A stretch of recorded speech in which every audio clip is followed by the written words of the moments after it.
Ora, muito boa tarde a todas e a todos. É um grande gosto aqui regressar a esta magnífica sala, este Salão Nobre da Ordem dos Advogados de Portugal.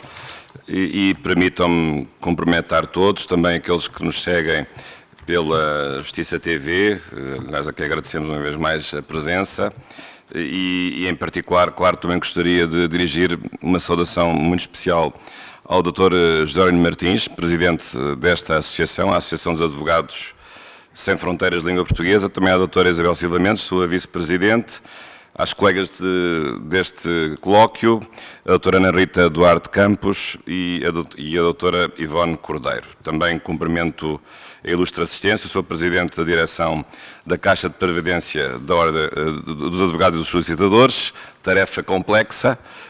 Também cumprimento o Dr. Jorge Duarte Anselmo, presidente do Instituto das Modalidades do Exercício da Advocacia, também a doutora Isabel Magalhães, presidente da Delegação de Cascais, que aqui está, e os restantes colegas, sintam-se todos cumprimentados. Um grande gosto aqui também rever-vos depois de muitas andanças e agora eu um pouco já mais aliviado de já não pertencer aos órgãos nacionais da Ordem dos Advogados. Penso que este colóquio tem muita importância e felicito também a Associação por ter feito esta convocação de todos nós para aqui estarmos, porque de facto este é um momento muito importante para a Ordem dos Advogados e também para as ordens profissionais, porque sabemos que foi recentemente aprovada uma alteração à Lei Quadro das Associações Profissionais, a Lei 12/2023, aliás, que ainda não está em vigor, às vezes vemos assim muitas pressas na comunicação social, mas a verdade é que a lei só entra em vigor no dia 28 de junho. Até parece que já entrou em vigor já há um mês, mas não, ainda não entrou em vigor. Ainda faltam 2 meses para entrar em vigor. Ou seja, presenciamos muita agitação, presenciamos muitas coisas, algumas mentiras e alguns boatos pelo meio, como é natural, mas de facto penso que é importante que possamos refletir sobre esta lei e em particular, uma vez que somos advogados, no impacto que ela vai ter quando impuser a alteração do Estatuto da Ordem dos Advogados.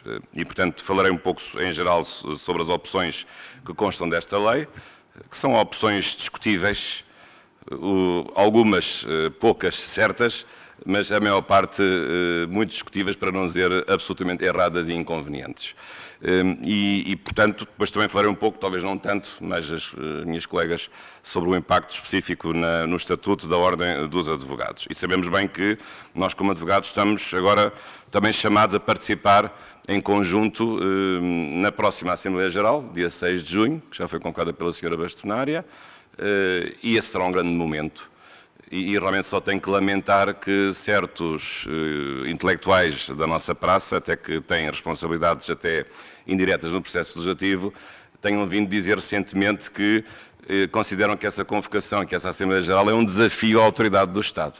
Era só o que faltava impedir os advogados de se reunirem de acordo com os seus estatutos e de livremente exprimirem as suas opiniões sobre aquilo que pensam sobre uma lei que lhes querem pôr em cima, para pôr o pé em cima deles, e que eles têm todo o direito de protestar e de criticar uma lei que, em certos aspectos, é totalmente absurda. Portanto, era só o que faltava que também dissessem que nós não tínhamos o direito de expressar a nossa crítica em relação às leis da República dentro dos nossos direitos fundamentais. Mas há opiniões para tudo. Já estamos habituados a isto. Bom, em relação aqui à questão da Lei Quadro das Associações Profissionais, sabem que o contexto, fazer aqui um pouco este enquadramento geral, o contexto é o contexto de a Ordem dos Advogados se inserir numa categoria que são as associações públicas profissionais. A administração pública inclui a administração do Estado, direta ou indireta, mas neste caso é uma administração que nós chamamos autónoma. Autónoma porquê? Porque ela persegue interesses não do Estado, mas interesses do substrato que integra essas mesmas entidades. A administração autónoma pode ser autárquica, pode ser regional. Neste caso, é uma administração autónoma associativa, porque a Ordem dos Advogados é a reunião, o conjunto de advogados, pessoas singulares privadas e algumas coletivas, mas a quem o Estado depois delega um conjunto de poderes de intervenção, poderes de autoridade, quer em matéria de disciplina, quer em matéria de exercício de acesso à profissão. Mas é preciso não esquecer que estamos já num setor da administração pública que não tem nada a ver com o poder do Estado. Aqui o Estado delega poderes quase que em jeito de autorregulação. Não é bem, mas na prática é um género de uma quase autorregulação, porque na verdade pode haver profissões, e há profissões certamente que carecem dessa mesma autorregulação. E eu estou a dizer isto porquê? Porque normalmente as profissões devem ser exercidas de uma forma livre. As profissões não devem ser condicionadas. Aliás, a nossa Constituição é até muito clara, aliás, das poucas que o refere, a nossa Constituição diz que nós temos um direito liberal de garantia muito importante, que é o direito à profissão, a liberdade de escolha de profissão. Todos têm o direito de escolher livremente a sua profissão, o género de trabalho, salvo as restrições legais impostas pelo interesse coletivo ou inerentes à sua própria capacidade. Isto, aliás, é um direito de liberdade e garantia, e isso não é só o que está aqui dito literalmente, não é só escolher a profissão, mas é de exercer uma profissão com toda a liberdade inerente às características dessa mesma profissão. Portanto, não é só chegar lá, é chegando à profissão, depois lá dentro ter essa capacidade e essa liberdade. E é por isso que a Constituição acabou por acrescentar uma norma que inicialmente não tinha, precisamente para prever a possibilidade de haver associações públicas profissionais, como é o caso dos advogados, há umas quantas outras, que podem estabelecer, através da qual, de norma que permite o estabelecimento de leis que criem associações públicas profissionais, precisamente para dar a essas associações poderes de intervenção, os tais poderes de intervenção disciplinar, ou poderes de regulação, ou poderes de acesso, mas de uma forma sempre limitada, porque a base da profissão é uma base livre. São ditas algumas profissões liberais, podem não ser profissões liberais no sentido estrito da palavra, mas aqui a Constituição também tem a consciência de que está a entrar num ramo verde, num terreno movediço em que deve prevalecer a liberdade individual. E, portanto, aqui os poderes que são acrescentados, podem ser acrescentados através da criação de associações públicas profissionais, são poderes que são vistos sempre num certo sentido de forma excepcional. Aliás, basta ler o que diz o artigo 267, número 4 da Constituição, para se perceber essa mesma conclusão. Diz que as associações públicas só podem ser constituídas para a satisfação de necessidades específicas, não podem exercer funções próprias das associações sindicais e têm organização interna baseada no respeito dos direitos dos seus membros e na formação democrática dos seus órgãos. Portanto, esta cláusula diz que, no fundo, há uma certa limitação numa eventual liberdade de criação de associações em tudo quanto fosse uma profissão, não é verdade? Portanto, há uma restrição constitucional, não se pode criar uma associação profissional conforme o Estado queira, lhe apeteça, não. E isso está adstrito a um conjunto de regras que fazem parte da própria natureza das profissões e respeitando a sua autonomia interna de organização, a sua democraticidade e também os direitos inerentes a um exercício identitário de uma certa profissão. Portanto, nesta sequência aparece, não é nova, já havia uma antes, mas aparece a Lei Quadro das Associações Públicas Profissionais, que é a lei, precisamente, a Lei 2 de 2013, de 10 de janeiro, que foi agora então alterada pela Lei 12 de 2023, de 28 de março. E esta lei, de facto, considerando aquilo que já tem existido, é uma lei que estabelece um conjunto de regras que disciplinam depois em cada associação pública profissional quais o modo de se organizarem, de funcionarem, que poderes é que vão ter, que tipo de intervenção é que vai ter em cada uma das profissões. E, portanto, há depois tantas leis quantas as profissões que são objeto de criação de associações públicas profissionais. Hoje é muito maior o número do que eram nos anos 90 ou no princípio deste século. Mas qual é aqui o ponto que eu queria referir antes, propriamente, de falar de certas opções concretas desta lei? É que, ao contrário do que muitas pessoas pensam, e ao contrário do que a própria lei diz de si própria, isto não é uma lei quadro, nem é uma lei reforçada. E, portanto, haver a lei ou não haver a lei é exatamente igual para o destino futuro de cada uma das leis que, em concreto, criam ou modificam cada uma das associações públicas profissionais, porque quando chegar à altura de ser alterado o Estatuto dos Advogados, ou o Estatuto das outras profissões, os médicos, os arquitetos, engenheiros, o Parlamento terá tanta liberdade como teve agora para fazer esta Lei Quadro. E pode fazer exatamente o contrário do que está estabelecido nesta Lei Quadro. Claro que isso não é desejável, nem é plausível, pelo menos se for a mesma maioria que nessa altura fizer essas adequações, vamos ver se será. porque não seria, obviamente, coerente que a mesma maioria que toma decisões naquilo que diz que é a lei quadro, depois vá tomar decisões diferentes, casuisticamente, conforme cada uma das... conforme chegar o momento de alterar cada um dos estatutos de cada uma das profissões em causa, de cada uma das associações profissionais em causa. Mas isto é só também para desmistificar alguma ideia que circula de que depois, a partir de agora, o futuro de todas as ordens profissionais fica sempre condicionado por aquilo que está nesta lei quadro, o que é completamente falso. Porque, do ponto de vista constitucional, não há aquilo que nós chamamos de valor reforçado desta lei em relação às leis futuras. São leis com o mesmo nível hierárquico, são leis comuns, nem sequer são leis orgânicas, e, no momento próprio, pode o legislador, este ou qualquer outro, dizer coisa diferente daquilo que está aqui dito no âmbito da lei quadro, que pretende realmente estabelecer regras comuns a todas as ordens profissionais. Aliás, a própria lei estabelece aqui um mandato para o legislador proceder a essa adequação no prazo de 120 dias. Mas, portanto, porquê é que eu estou a dizer isto? Porque, até certo ponto, este exercício de acreditarmos que está aqui definido um destino rígido para o futuro no que respeita a novas opções das ordens profissionais é capaz de ser um exercício inútil e sobretudo, não plausível, porque estas alterações não se impõem de uma forma especial a normas futuras, porque esta lei não tem valor reforçado. Mas isso é mais uma questão aqui dos constitucionalistas, não é essa, de certa maneira, a questão mais importante que nos interessa. E então, o que é que nos interessa? Interessa-nos que esta lei aparece num contexto que é aparentemente doce e suave, mas se nós formos ver, não tem nada nem de suavidade, nem de doçura. Então, qual é o contexto doce e suave? É o contexto que é necessário tornar os nossos serviços, das nossas profissões mais concorrenciais, mais respeitadores dos direitos dos consumidores, por exemplo. É o contexto de que as associações públicas profissionais são muito corporativas, fecham-se sobre si próprias, não querem que mais ninguém entre, só arranjam entraves aos novos que queiram entrar, os novos profissionais, portanto, cada profissão fecha sobre si própria porque não quer mais praticantes da mesma profissão. Portanto, o tal corporativismo, não no sentido do Estado Novo, mas no outro sentido, já agora. Ou então, uma coisa ainda mais extraordinária, que é esta: é preciso fazer isto e depressa, porque senão Portugal não recebe o dinheiro do PRR, o que é uma coisa extraordinária. Portanto, a União Europeia só dá o dinheirinho se os Estados-membros se portarem bem e fizerem aquilo que a União Europeia quer, porque senão o dinheirinho não vem. Isto não é dito assim, com esta crueza, naturalmente, mas é dito de uma forma mais subtil.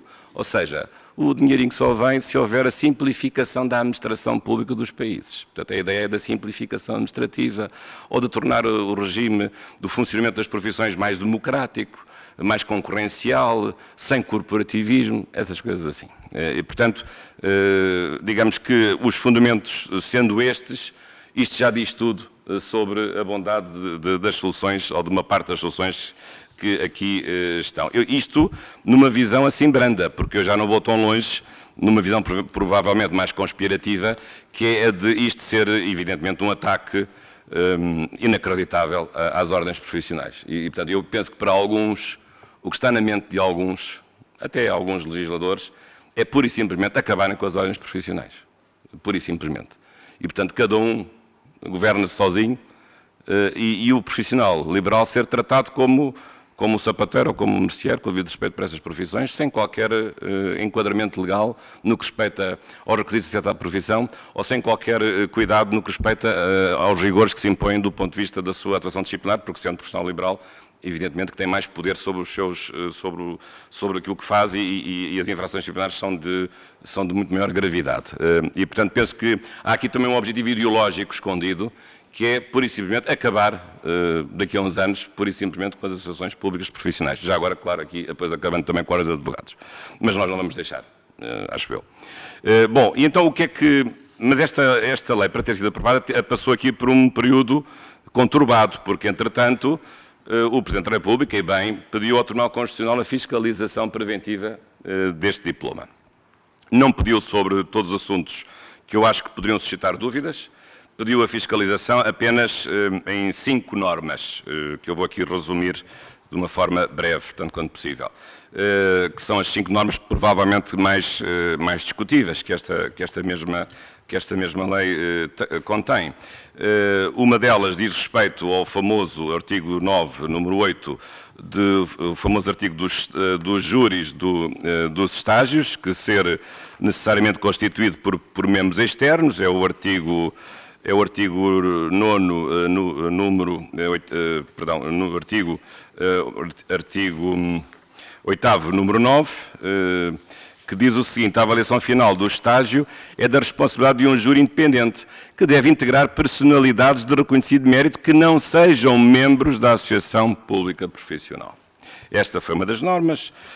Outra diz respeito não agora ao júri final do estágio, mas que diz respeito ao órgão disciplinar, também uma alteração proposta e que foi aprovada, porque isto passou tudo no Tribunal Constitucional, um órgão disciplinar que deve integrar personalidades de reconhecido mérito com conhecimento e experiência relevantes para a respectiva atividade, que não sejam membros da Associação Pública Profissional. Isto, um órgão disciplinar. E depois, mais outra norma que diz respeito ao facto de ser dirigente da Associação Pública Profissional não poder ser dirigente da função pública, a questão do provedor dos serviços prestados por cada um dos profissionais, por exemplo, e depois, talvez outra norma também importante, a criação agora do novo órgão, digamos que é um tipo superpolícia, que é o chamado órgão de supervisão, que é acrescentado pelo artigo 15A, acrescentado à Lei das Associações Públicas Profissionais. Portanto, em relação a estes 5 pedidos que foram feitos pelo Sr. Presidente da República, de facto o Tribunal Constitucional achou que era tudo constitucional, embora não por unanimidade, o que merece as maiores reservas. Eu, apesar de tudo, considero que algumas destas alterações não são assim tão discutíveis, ou não sendo inconstitucionais, são discutíveis, mas não são inconstitucionais. Estou a referir-me em particular, porventura, à questão de haver uma incompatibilidade entre as funções de dirigente de uma associação profissional e dirigente da função pública. Não me repugna nada que isso seja estabelecido, e acho bem até. Ou a questão relacionada com o provedor dos serviços. Claro que nós vivemos numa época de multiplicação de provedores. Já tínhamos um provedor de justiça que está na Constituição, depois íamos tendo provedores das regiões autónomas que foram considerados inconstitucionais, as ordens profissionais já têm provedores, as universidades têm provedores. Portanto, agora a palavra provedor deve ter aqui uma mística qualquer que me escapa. De facto, há aqui uma tendência para multiplicar. A palavra provedor realmente deve ter aqui uma magia que me escapa. Mas, apesar de tudo, não me repugno que esses provedores existam, sobretudo se preocuparem com aspectos, digamos assim, externos à profissão, não com os aspectos que têm a ver com a qualidade do exercício da profissão, mas mais com os aspectos, porventura, digamos, de pagamento de serviços, porque, na verdade, os advogados e outros profissionais liberais prestam serviços e estão no mercado. Não há nenhum mal em reconhecer, dessa perspectiva, que as coisas possam ser vistas assim. Mas agora, em relação às outras alterações, é que eu tenho realmente as maiores críticas em relação a esta decisão do Tribunal Constitucional, tomada pelo Acórdão 60/2023, de não ter considerado inconstitucional. E, portanto, não considerou. Portanto, no que respeita ao júri dos estágios, portanto, a tal alteração do artigo 8º, número 9, não é inconstitucional, diz o Tribunal Constitucional, quando o júri é independente e deve integrar personalidades de reconhecido mérito que não sejam membros da Associação Pública Profissional. Portanto, então, podemos ter um canalizador a dizer que um eletricista não está qualificado para montar quadros elétricos. Será assim? Não me parece que isto seja uma boa maneira de ver as coisas, porque quem percebe se a pessoa está habilitada a entrar numa profissão costuma ser a pessoa que está já na própria profissão, já agora. Não necessariamente haverá pessoas com poderes especiais que percebem de tudo, mesmo não exercendo as profissões. Eu também admito que haja essa possibilidade. É mais rara, mas também acontece. Há sempre pessoas que são omniscientes, não é? Mas isto não é regra geral, e nós estamos no mundo da regra geral, nós estamos no mundo ideal. E, portanto, acho muito lamentável que se imponha a existência de pessoas que vão pronunciar-se sobre o mérito de candidatos a uma profissão que não integram essa mesma profissão. Não consigo perceber, confesso que não consigo perceber. Isso é uma coisa inadmissível e não sei como é que isto vai funcionar. Portanto, vamos ter pessoas a avaliar os candidatos à advocacia, que são, já sendo brando, que são economistas ou que são gestores, que é a profissão que está agora na moda, ou que sejam médicos. Eles vêm dizer se a pessoa sabe do prazo para intentar uma ação, eles sabem? Acho que não sabem. E, portanto, acho tudo isto bastante, enfim, bizarro, para não dizer outra coisa mais desagradável. E isto depois, a questão ainda fica pior, ou talvez tenha a mesma gravidade no que respeita aos órgãos disciplinares, ao órgão disciplinar, porque a certa altura também se diz que haverá um órgão disciplinar que deve integrar personalidades de reconhecido mérito com conhecimento e experiência relevantes para a respectiva atividade que não sejam membros da Associação Pública Profissional. Portanto, aqui já entramos num domínio um pouco mais delicado, porque a questão disciplinar já implica uma ideia de direito punitivo, o direito disciplinar é um direito sancionatório, precisamente na natureza disciplinar, e, portanto, vamos ter pessoas exteriores à profissão que vão pronunciar-se sobre se a pessoa merece ou não merece ser condenada disciplinarmente. Quando muitas vezes há conceitos e há culturas que só quem está na profissão é que pode, evidentemente, conhecer. Aliás, eu recordo que este problema se coloca numa profissão paralela, a profissão dos militares, e não só, mas isto tem a ver com os militares, com a questão dos crimes estritamente militares.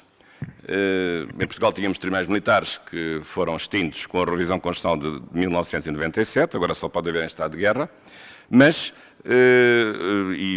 mudou-se o conceito de crime essencialmente militar para crime estritamente militar, mas ainda assim, quando há um crime estritamente militar, que não é só das Forças Armadas, mas estatisticamente é 90% tem a ver com as Forças Armadas, com militares, mas quando há o julgamento de crimes militares, que é feito agora pelos tribunais comuns, tribunais judiciais, há sempre um juiz militar, sempre.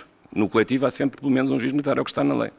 É o que está no Código de Justiça Militar. E depois há uma lei que estabelece os chamados assessores militares, as regras de escolha. E isso não é por acaso. Isso existe, claro que aqui não é direito penal, é direito disciplinar, mas isso existe porque se percebeu que no caso dos crimes cometidos e crimes que sejam estritamente militares, se percebeu que pode haver conceitos e culturas que só quem está dentro da profissão, neste caso da profissão de militar, é que pode perceber integralmente e pode dar conta disso aos colegas que estão no seu âmbito e, portanto, este tipo de decisão de fazer incluir num órgão disciplinar personalidades de reconhecido mérito, não sei quem vão ser, e com experiência relevante para a respectiva atividade, também não sabem como, mas são pessoas que me suscitam as maiores dúvidas porque vêm aguar precisamente a presença intensa que deve existir das pessoas que pertencem a uma profissão e que sabem e têm a cultura daquilo que é violar os valores da própria profissão, que muitas vezes são valores que não são, do ponto de vista legal, estritamente determinados. Lembro o caso militar, conheço bem. O que é coesão militar?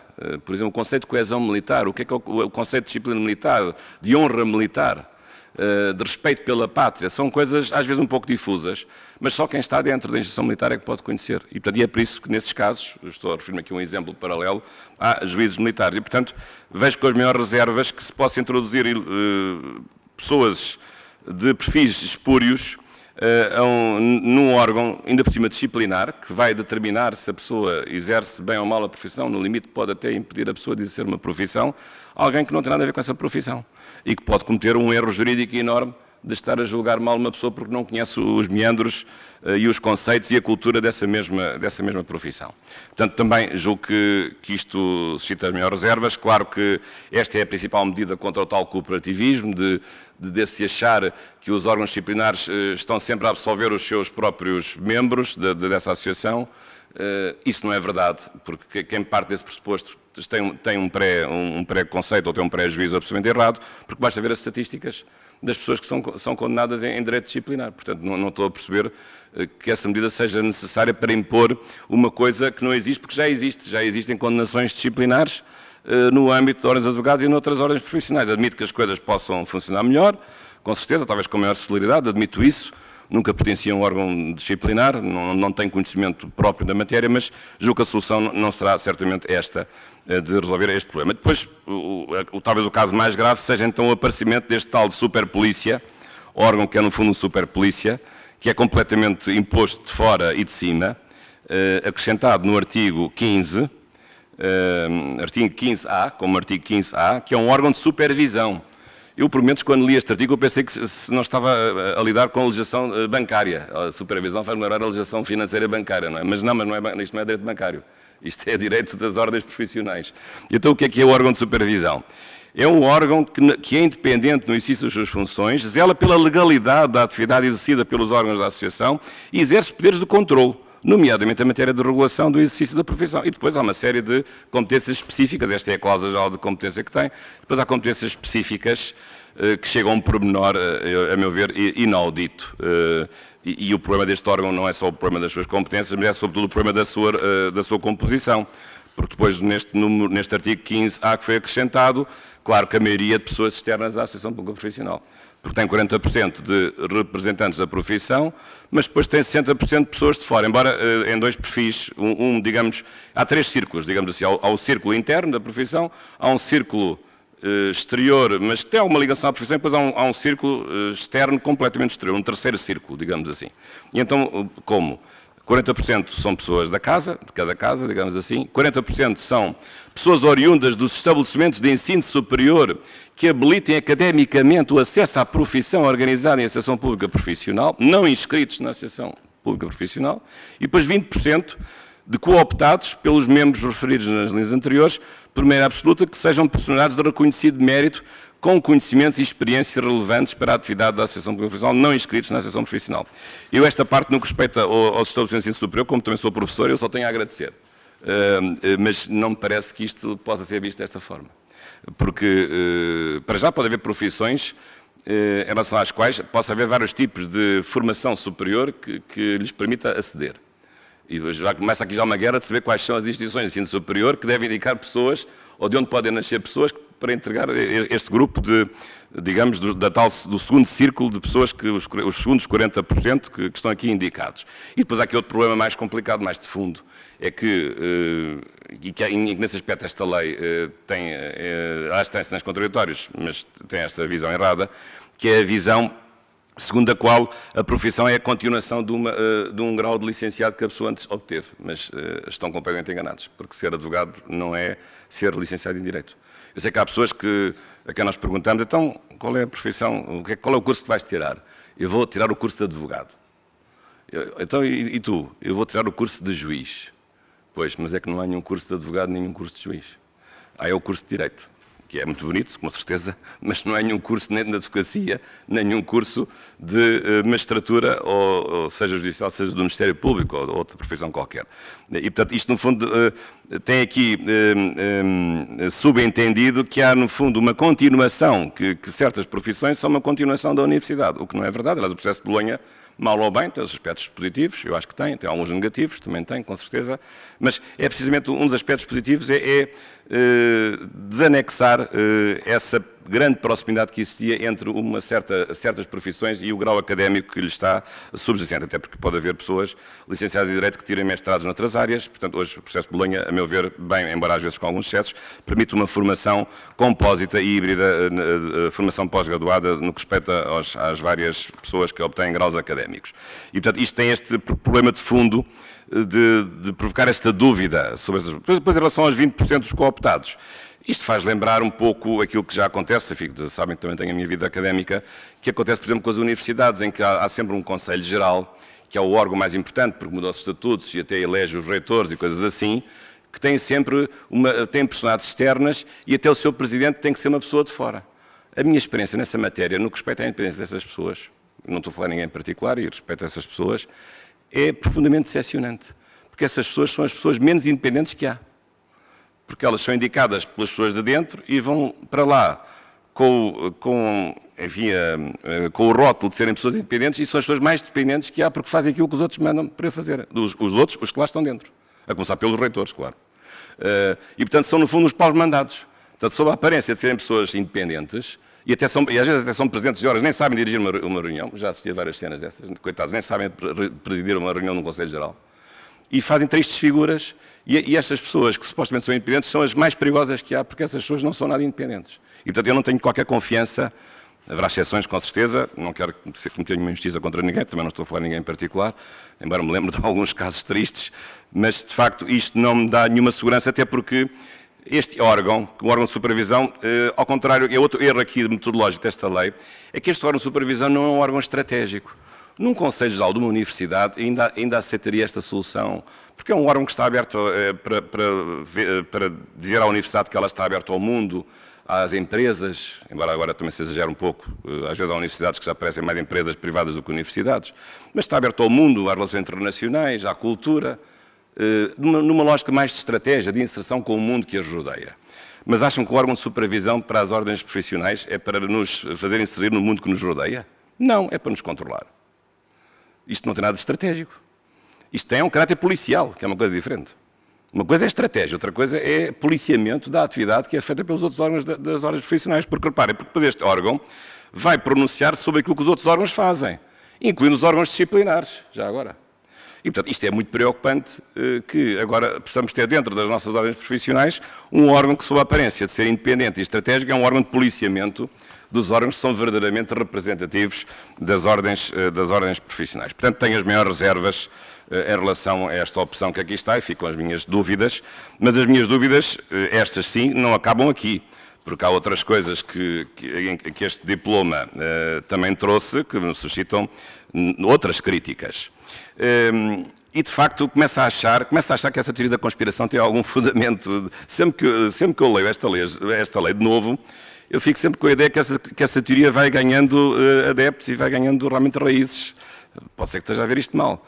Mas reparem no novo artigo 8º da lei, da alteração à lei das associações públicas profissionais, que é um artigo impressionante porque, isto é, chama à órbita da intervenção legislativa um conjunto de matérias em que se pretende precisamente amarrar as ordens profissionais, não lhes dar a liberdade.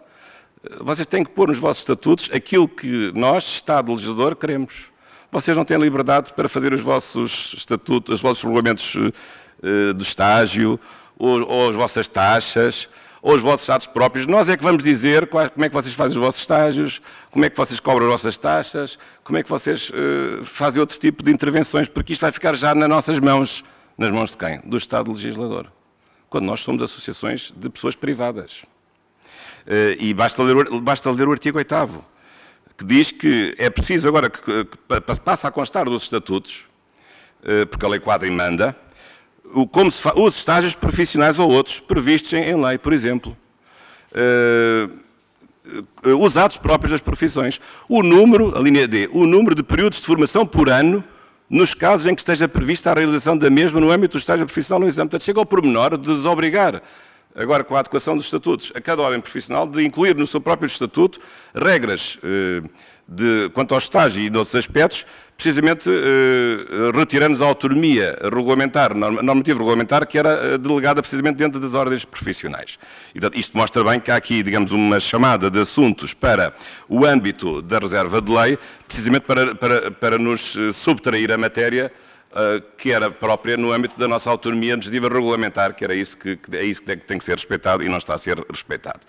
Depois há outra coisa também extraordinária, aqui vou-me prevalecer um pouco mais das minhas perspectivas de constitucionalista, mas que realmente faz-me rir, também temos que nos divertir um pouco com isto, mas é uma norma curiosa que aqui está também no artigo, já agora, também no artigo 8º, que é o artigo 8º,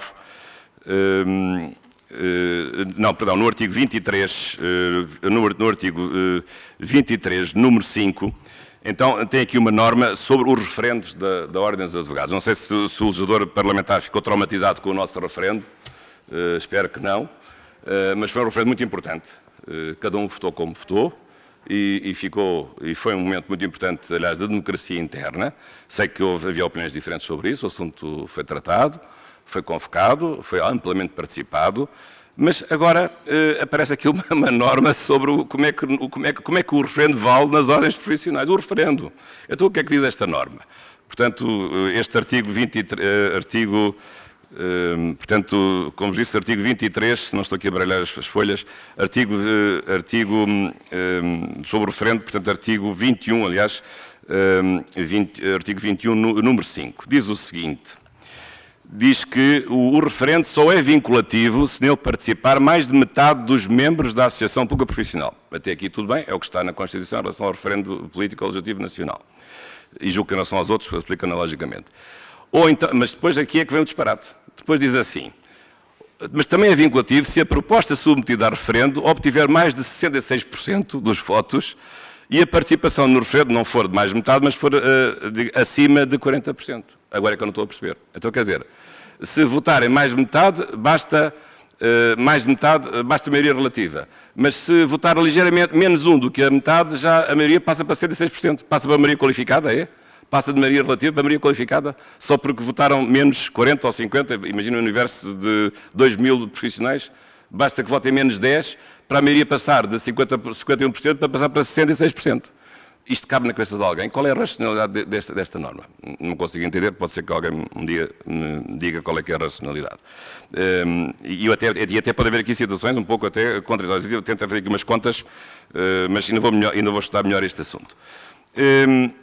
Depois, e já vou estar a terminar, também há outras questões complexas, essas não foram analisadas por parte do Tribunal Constitucional, que têm a ver com as sociedades multidisciplinares. Sei que a questão é uma questão controversa, mesmo entre os advogados a questão não é, julgo eu, inteiramente pacífica, pacífica no sentido de não querermos as sociedades multidisciplinares, penso que isto interessa às grandes indústrias da advocacia, digamos assim, com o devido respeito, porque assim ficam indústrias de outras coisas além da advocacia, ficam indústrias de fiscalidade, indústrias de auditoria, indústrias de outras coisas. Mas é o artigo 27 que diz então o seguinte: podem ser constituídas sociedades de profissionais que tenham por objeto principal o exercício de profissões organizadas numa única associação pública profissional. Pois, numa única, mas isto é uma mexórdia profissional. Porque vamos ter na mesma associação pública profissional profissões absolutamente distintas. Como é que isso é possível? Com todos os riscos, claro, de aguar a diferença e a identidade dos atos próprios de cada profissão, e depois, pior do que isso, o problema da confidencialidade dos atos de cada um dos profissionais. Porque não estamos a ver que um cliente que tenha de consultar ao mesmo tempo um fiscalista, um auditor e um advogado, possa haver algum segredo entre eles. Como é que se pode ver o segredo? Agora, até aqui só fala o advogado. Agora, o advogado sai da sala, vai entrar o fiscalista. Agora o fiscalista acabou, agora vai entrar o auditor, porque este assunto é assunto tratado aqui por vários profissionais diferentes. Cada um tem o seu segredo profissional. Acham que isto é viável? Eu acho que isto não é viável. Eu sei que na prática isto já funciona. As grandes sociedades de advogados, contra as quais nada me move e respeito, e são grandes sociedades de advogados e com pessoas excelentes, mas eu sei que algumas já têm apoios de outros profissionais, com certeza, isto faz parte disso, está no âmbito da nossa liberdade, da liberdade de cada a sociedade, de cada organização, mas juntar isto, digamos, organicamente numa única instituição, numa única associação pública profissional, é altamente perverso, a meu ver, do ponto de vista da identidade dos atos que venham a ser praticados precisamente por cada uma das profissões. Para terminar, já falei um pouco sobre o órgão de supervisão, portanto, já quando critiquei a decisão do Tribunal Constitucional, portanto, mais ou menos aquilo que eu vos disse, é assim a crítica maior, mas para terminar, ainda aqui um último artigo, aliás, o artigo 5º, que é o último desta lei que altera a Lei Quadro, tem aqui uma norma que passa despercebida, mas é uma norma extraordinária, perigosíssima, que é o artigo 5º, número 7, que eu vou ler. No prazo de 120 dias, após a entrada em vigor da presente lei, o Governo revê a lista de profissões reguladas no sentido de diminuir a mesma, ouvida a autoridade da concorrência. Ou seja, o legislador já tomou uma decisão, há profissões a mais, reguladas a mais. Já sabe que há. Eu, olha, para cá não sabia, fica a saber. Ele sabe que há, mas não diz quais são. Portanto, mas já está assumida a decisão de que há um número excessivo de profissões reguladas. Mas não demonstrou isso. Não sei quais são os estudos. E, portanto, já está dada a sentença de morte em algumas dessas profissões. Algumas têm que ser abatidas. Porquê? Porque diz que tem que diminuir a lista, é porque algumas profissões vão ser abatidas, não é? Nem que seja uma. Basta uma para haver uma diminuição da lista. Mas o legislador já, por acaso, teve a ocasião de se debruçar sobre cada uma dessas profissões para saber se elas devem ser abatidas? Mas já fez essa análise casuística uma a uma? Quer dizer, a legislação já dá por adquirido que há profissões a mais. Mas como se não indica essas profissões? Agora imaginem que o Governo vai analisar a lista e chega à conclusão, olha, realmente não é para diminuir nada porque até deve haver mais profissões regulamentadas. O legislador enganou-se. E depois diz assim, o Governo revê, mas o Governo revê como? rever por despacho do Ministro do Trabalho, ou do Ministro do Trabalho, ou da Ministra da Justiça, mas rever como? Rever por decreto-lei? Rever por regulamento? Rever como? Rever, qual é o poder que é dado ao Governo de regulamentar ou desregulamentar ou de fazer a tal lista das profissões regulamentadas? Aqui nada se diz sobre isso. Bom, para terminar, que, como imagina, falei um pouco dos advogados, mas não assim em grande pormenor, mas penso que, de facto, esta lei suscita umas maiores reservas, ainda que tenha um outro aspecto que eu julgo que seja aceitável, mas é uma lei perniciosa em muitas das suas soluções, porque vai realmente pôr em causa a identidade da nossa profissão. Agora vamos ver o que é que vai acontecer. Um dos riscos, desde logo, é fazerem uma alteração estatutária no Estatuto da nossa Ordem, como noutras profissões, por exemplo, fazendo cessar antecipadamente todos os mandatos. Espero que não. No nosso caso, cada um foi eleito como foi e temos que respeitar a soberania dos advogados e, no nosso caso, temos até órgãos que estão a iniciar o seu mandato. O que vamos fazer agora eleições, daqui a 3 ou 4 meses? Não me parece que seja possível. Portanto, quero ver se a Sra. Dragão tem o descaramento de fazer cessar o mandato dos órgãos recém-eleitos, dos órgãos de advogados, por causa lá da criação do tal novo órgão, do órgão de supervisão, para dizer que fica tudo mais ou menos acertado e tem que ser tudo outra vez contado a partir do zero e, portanto, vamos fazer cessar antecipadamente os mandatos que ainda estão por esgotar, que ainda faltam 2 anos e meio, ou até mais do que isso. Portanto, este é um primeiro problema e espero bem que, da nossa parte, e penso que a Sra. Bastonária está atenta a isso, que lutará para que isso, de facto, não venha a acontecer. Depois há outro risco aqui, que é, sob pretexto de incluir em cada um dos estatutos, e neste caso, ordens de advogados, os atos próprios, nós temos uma lei dos atos próprios de advogados, de facto, antiga, temos, mas a pretexto de incluir essa lista, vai-se incluir, mas é como para outra norma, é uma lista diminuída dos atos próprios. Portanto, vamos pôr lá uma lista, mas que tenha o menos possível atos próprios da advocacia, que é para precisamente aguar, deixar de reconhecer a nossa identidade e a nossa especificidade e a nossa exclusividade no que respeita à prática desses mesmos atos. Portanto, esse é outro aspecto também importante. Também outro aspecto é saber como é que vai ser organizado este tal órgão de supervisão, o superpolícia, que vai vigiar todos os outros órgãos próprios da Ordem dos Advogados.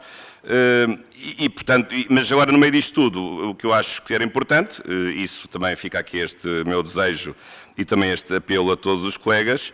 Agora, em concreto, em relação à ordem, nós fizemos recentemente uma Assembleia Geral, penso que há um ano e tal, em que aprovámos um conjunto de ideias sobre a alteração dos estatutos.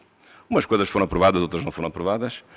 Acho que nós temos que partir para essa luta, digamos assim, não é revolucionária, mas tendo ciente das alterações que foram aprovadas, podemos de novo voltar a rever essas posições. Há pessoas que podem ter mudado de opinião, quer num sentido, quer no outro. Portanto, a próxima Assembleia Geral deve ser feita com trabalho de casa, que é primeiro saber o que é que foi aqui aprovado e recuperar todas essas propostas, porque essas propostas, se vai haver uma alteração dos estatutos, não vai ser só por causa do que diz agora a alteração à lei, mas devemos aproveitar a ocasião para incluir outras coisas que têm que ser mudadas no Estatuto dos Advogados. Há tanta coisa a mudar. E a minha experiência como Presidente do Conselho Fiscal, tenho já 3 ou 4 ideias para incluir. Espero que tenha a ocasião de as dizer. Sobretudo no que respeita à questão da distribuição das receitas entre os vários organismos dos advogados, é necessariamente rever o regime que está, que é completamente absurdo e irracional. Mas outras questões, a questão, por exemplo, do método de onde para os órgãos de fiscalização, não faz sentido um órgão de fiscalização seja eleito por método meritário. Isso nunca vi em lado nenhum, mas aqui realmente existe. Bem, eu, como fui Presidente do Conselho Fiscal com método meritário, até agradeci, porque realmente eram todos a mesma lista, não é? Mas, de facto, não é assim que isto deve funcionar. Um órgão de fiscalização não deve ser eleito por um método maioritário, mas deve ser eleito por um método proporcional. Portanto, penso que na próxima Assembleia Geral e antes disso, e todos nós, também o Congresso, embora o Congresso, enfim, a meu ver mal, foi marcado por um período realmente de férias, em que muitos não vamos estar cá, infelizmente, também temos direito a férias, mas, de facto, é preciso que possamos refletir, dar a nossa opinião e sobretudo, não cair aqui numa armadilha, que é duas armadilhas. A armadilha da urgência, tem que ser assim porque a União Europeia nos obriga, isso é completamente falso. E a outra armadilha é, vamos só alterar isto e depois logo se vê o que vamos alterar, que não tem a ver diretamente com com a alteração da Lei Quadro. Não. Se é para alterar, é para fazer as coisas como deve ser. Alteramos tudo. E discutimos tudo com calma, com tempo, com participação. E não é tudo às 3 pancadas, como realmente costuma acontecer, sobretudo no processo legislativo. Portanto, deixo também este desejo. Eu participarei na medida das minhas possibilidades. Acho que nesta fase da minha vida até terei esse especial gosto. realmente para que a Ordem dos Advogados possa ficar ainda melhor. Muito obrigado pela vossa atenção e continuação de bons trabalhos.